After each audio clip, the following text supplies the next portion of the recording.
আজকে ছিল আমার জন্মদিন। তো জন্মদিনের মধ্যে দেখেন কি কি রান্না করলাম। ফ্রাইড রাইস বানালাম আর একটা ছোট একটা কেক এনেছিল আমার হাজব্যান্ড।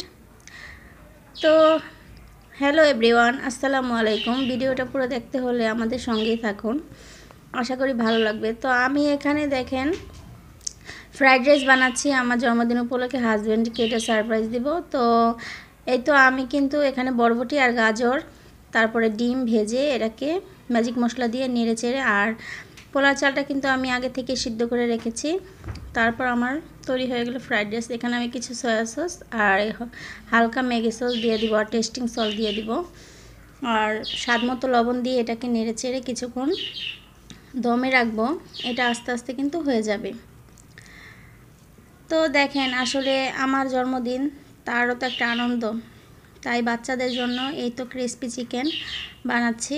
আর এই মাংসটা আমি কিন্তু আগে থেকে ম্যারিনেট করে রেখেছিলাম। এখন আমি ময়দাতে আর কর্নফ্লাওয়ার কোট করে তারপর ভেজে নিচ্ছি। হালকা আছে এটাকে সিদ্ধ করে ভেজে নিতে হবে, নয়তো ভিতরে কিন্তু সিদ্ধ হবে না। তার এই তো আমার ফ্রাইড রাইসগুলো কিন্তু রেডি হয়ে যাচ্ছে, আর এখানে ক্রিসপি ভাজাটাও রেডি হয়ে যাচ্ছে।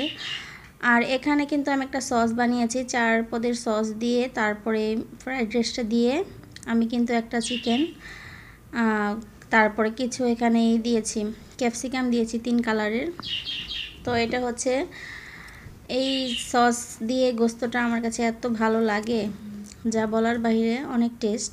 তারপর আমাদের খাওয়া দাওয়া শেষ করে তো আমার হাজব্যান্ড আমার জন্য একটা কেক নিয়ে এসেছে, আর এই কেকটা আমার মেয়েরা কাটছে। তো ভিডিওটা ভালো লাগলে অবশ্যই সব সময় পাশে থাকবেন, আর প্লিজ লাইক কমেন্ট এবং সাবস্ক্রাইব করে দিবেন। আজকের জন্য এই পর্যন্ত, আল্লাহ হাফেজ।